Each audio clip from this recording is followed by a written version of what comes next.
Welcome. Welcome to Hope in the Light of Suicide. I'm Tammy White. I'm your host and founder and CEO of the Bobby White Foundation. Like I like to do at the very beginning of our shows, I got to thank our producer, John, and Area 52 Media Group. Without them, we wouldn't be here. He's a great supporter of our cause, along with the studio, Area 52.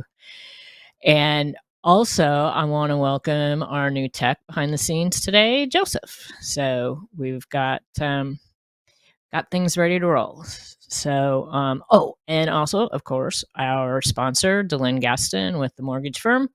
Anything mortgages. The way things are these days, you need to talk to somebody who really knows their stuff and can really help you get set up for success in buying your first new home or refinancing or anything mortgages, period.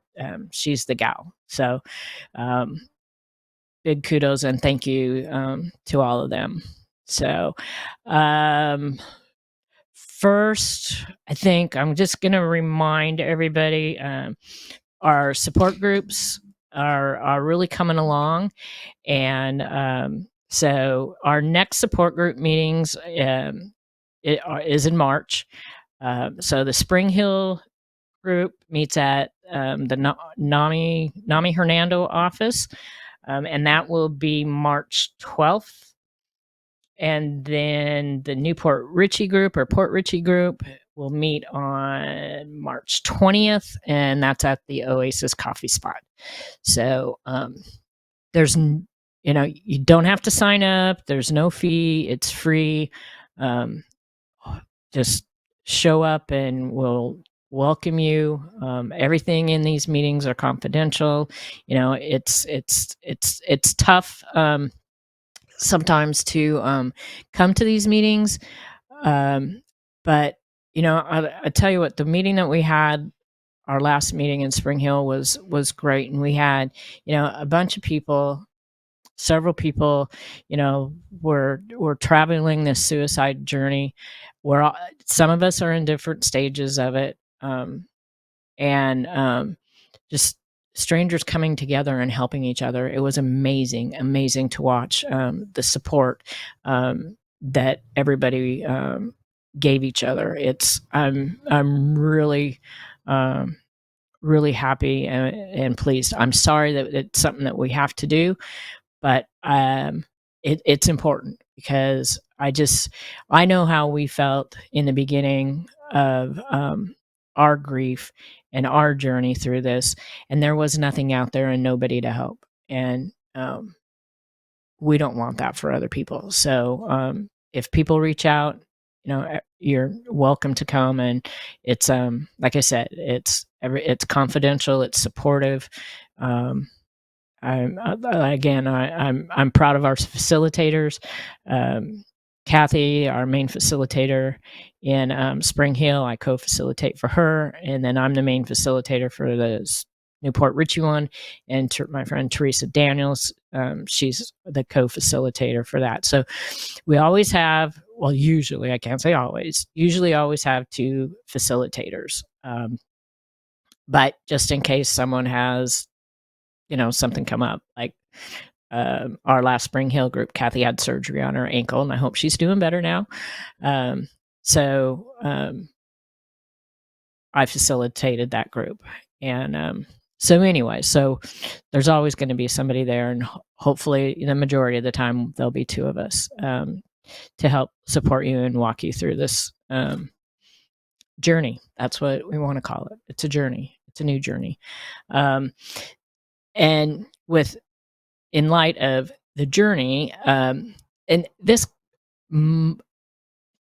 comes from some of the teachings of Dr. Ellen Wolfelt from the Center of Loss and Life Transitions. And I've been mentioning on the shows the last few weeks, he's going to be here in Tampa. That's the Grief One Day book, One Day at a Time book. I'm still doing that every day, except for I forgot to read it this morning. But the Life Center for Loss and Life Transition, he's going to be here in Clearwater in Tampa Bay on the 25th and 26th, I believe.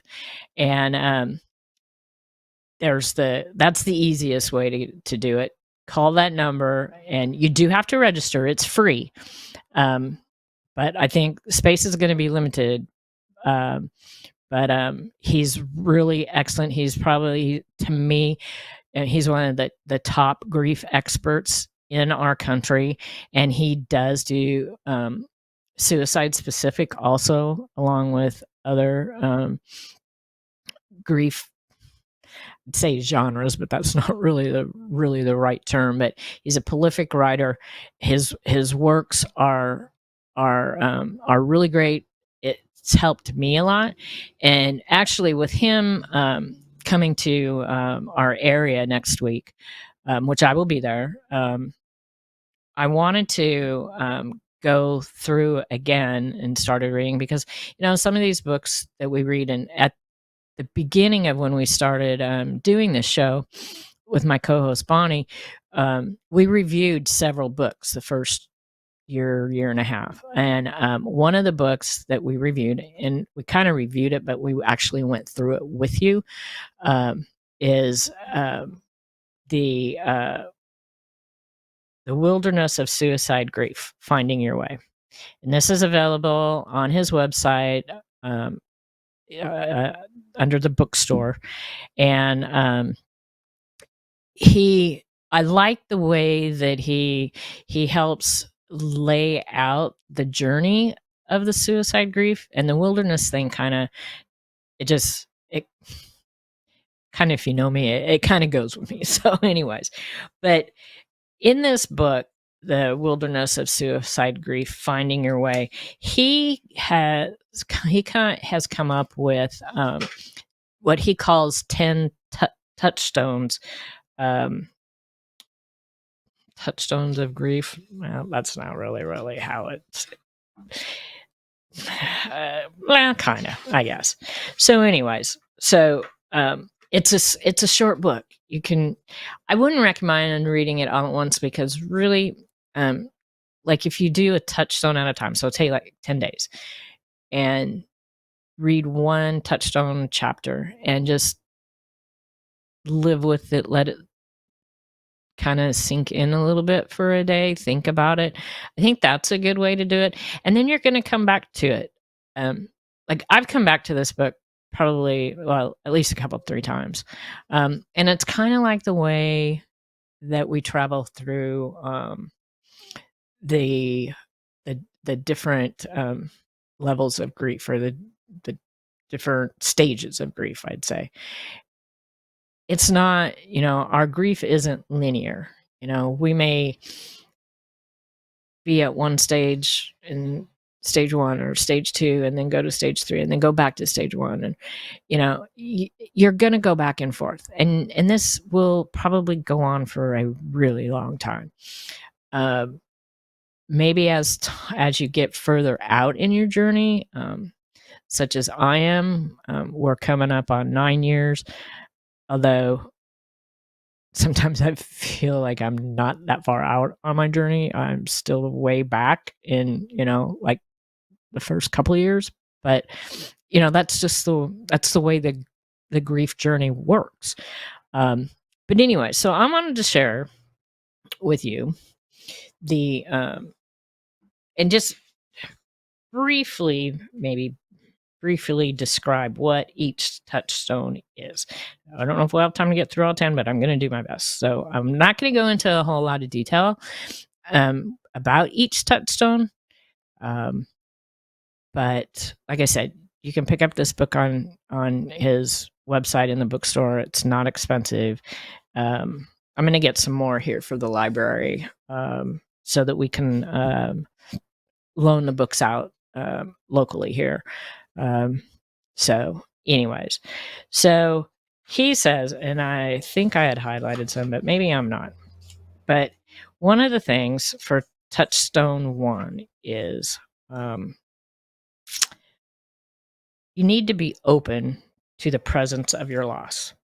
And what I like about him, he includes writings from a lot of different other authors. And I'm sorry, I'm laughing because the cat's coming in. I don't know. He may end up on here or not. Um, with quotes, just like the 365-day grief book. There's quotes and texts from other people that are really meaningful. And so we'll just start off with this first one because I really like this person too, and I have several of her books. Marianne Williamson, and she says, "In every heart there is an inner room where we can hold our greatest treasures and our deepest pain." Um,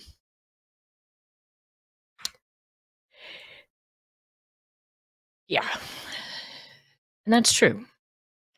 Uh, he, he said, in our culture, the role of pain and suffering is really misunderstood.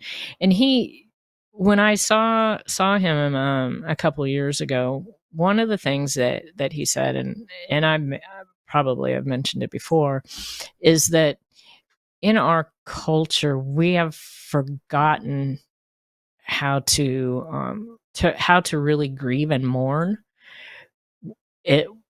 We've gotten away from it. His analogy was like years ago, like really long time ago, when someone passed away, family member. They used to bring the coffin into the home, and you'd have days of celebration rituals, mourning, whatever, and people had the time to grieve and to mourn. Today in our society, it's like it's done and over. You need to get over it. It's done. They're gone. You should be over it by now. I've been told that. I kind of indirectly when I was 3 years out, and I was like, how dare somebody tell me how I'm supposed to mourn or grieve my husband? But that's just the way it is. It's just like one and done, and let's go. Get on with it. Get on with your life. I even had somebody who is a lost survivor several years ago tell me the same thing. But he was, I don't know how far along he was in his journey, but he was still very, very angry, and you could tell by his tone and the way he spoke to me is like, just get over it. And I'm like, sorry, that's just not gonna happen. So anyways, so he also says here in this first one, you need to set an intention to heal. And in the beginning, that's going to be really, really difficult. It is. And even with this book, it may not be something for you right away. It may be something for you as you get a little further along in your journey. Everybody's going to be different. Everybody's going to, everybody grieves differently, even within the same family unit. So I'm just going to go over a couple little things. Oh, maybe not. Pretense and denial. Grief is not a disease. It is something that we all go through. There's a saying, grief is the price we pay for love. And I believe that. Bobby and I were together for almost 30 years. I was with him for more than half of my life. It's just not something that, is just, you go through it and it's done, it's over with, go on. Some people can do that. I don't know a whole lot, but grief is not a disease. To be human means coming to know loss as a part of life. While the grief that accompanies suicide is a powerful, life-changing experience, so too is your ability to facilitate your own healing. Now I've shared a lot. That's, I've had to work on that an awful lot. And I think anybody that wants to heal, that wants to be better, it's hard work. It's it's a lot of hard work, and it is not easy. And you go backwards and forwards and backwards and forwards. And sometimes you think, oh man, I'm doing all this work. I don't feel any better. It comes in little teeny bitty increments, at least for me. So, and you have to confront the pain. You can't just push it down and deny it, because if you don't, it's always going to be there, and all it's going to do, it's going to fester and get worse. I have seen people literally that have, number one, denied the event, denied the way their person died, not talking to anybody about it, tell them they passed away, they died by different means or whatever.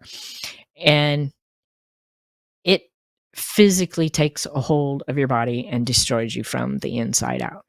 I have seen people like this, and it's sad.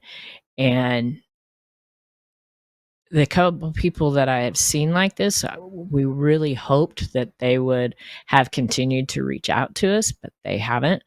And it's sad, because most of the people that I know, we want to live our life, and we want to live it. I came up with this kind of just recently, like within the last week and a half, 2 weeks. I want to finally be at peace with everything. And I kind of know what I'm looking for. I kind of know what that means. Not completely, but we had one of the gentlemen in one of our groups. He said the same thing. He wants peace.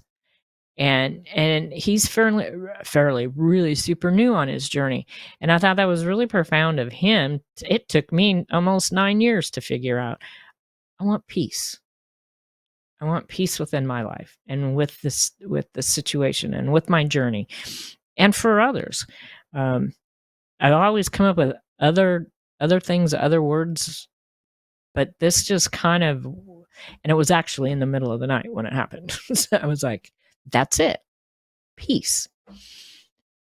So says in here, I invite you to gently confront the pain of your grief. Be open to the miracle of healing. So the second touchstone is dispel the misconceptions about suicide and grief and mourning.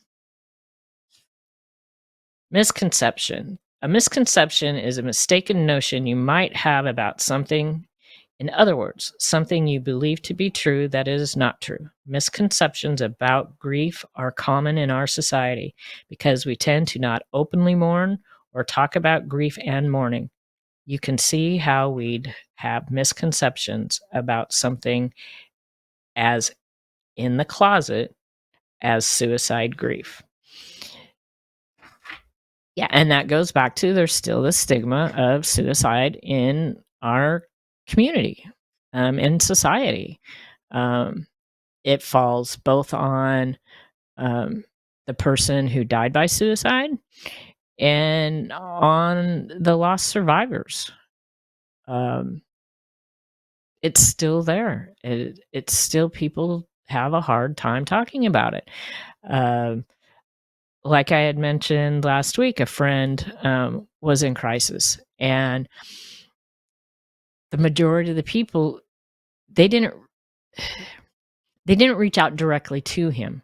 They were like, oh, if you need anything, call me, or I'm here for you if you need me. That's not what you do. You call them. That's their way of reaching out. They need help. They don't want to be further stigmatized. Fortunately, thank God, everything has worked out. He's seeking help, and we are all, really grateful. But I still see I have a lot of work to do in our community in educating people as to what to do when a situation like this happens again. Um,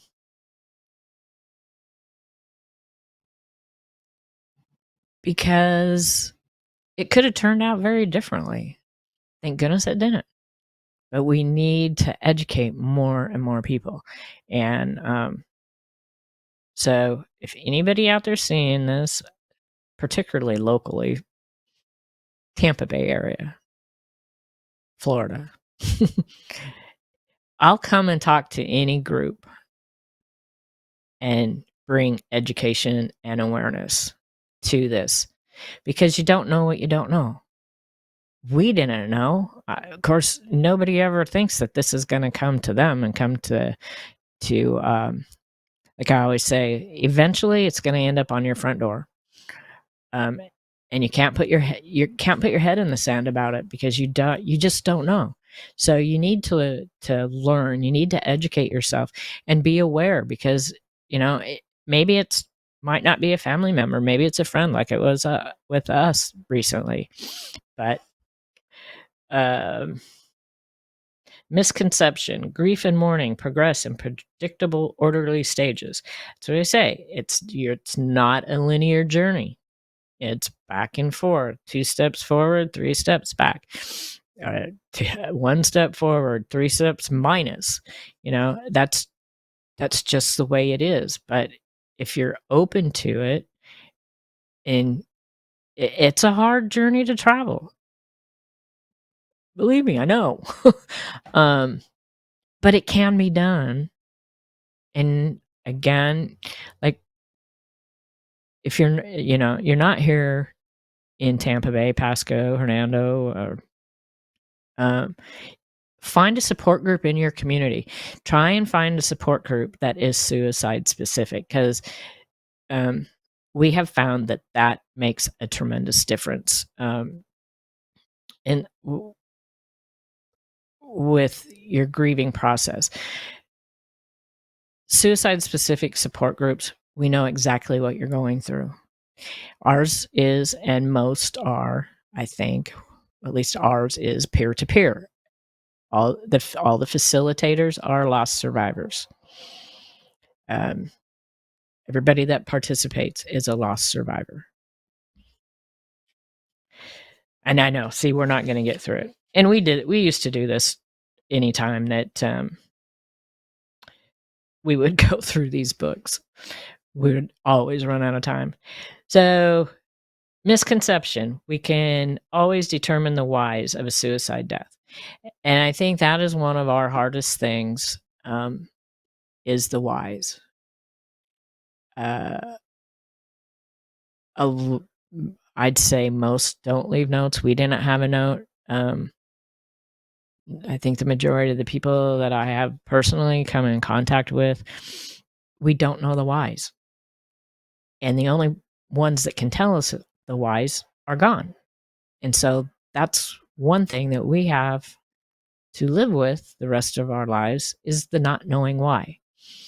And somehow, at some point in our journey, we need to reconcile that and learn to live with that as part of our journey, and integrate it into our new life. And that's difficult, because we'll never have the answers, and that's tough. It's tough. Another misconception: only certain kinds of people complete suicide. Suicide does not discriminate. And I've said this many, many times before. It doesn't discriminate. It doesn't matter if you're young or old, rich or poor. Doesn't matter your nationality. Uh-oh. Sorry about that. Had to get the truck fixed yesterday, so they're calling me about it. Anyways, it doesn't discriminate. It doesn't matter.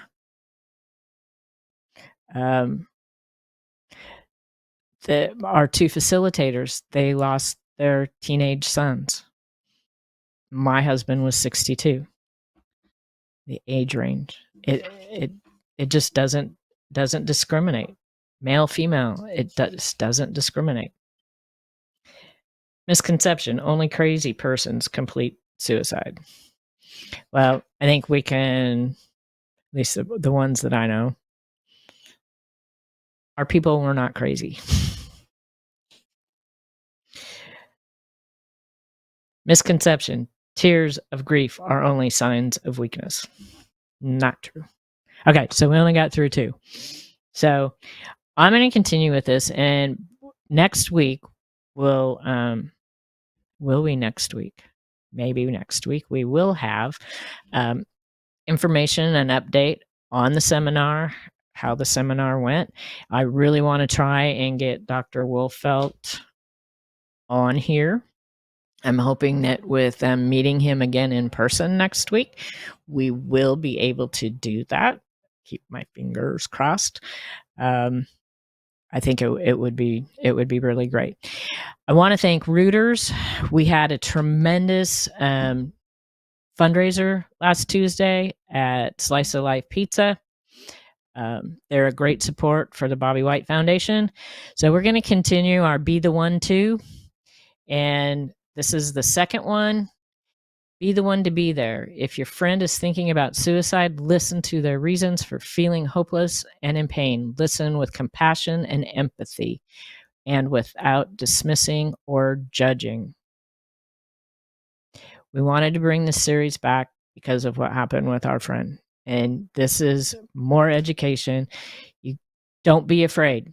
You're not going to cause someone to take their life if you ask them directly. So remember to have these numbers in your phone, 988, call or text. You never know when you're going to be the one to be there to help that person.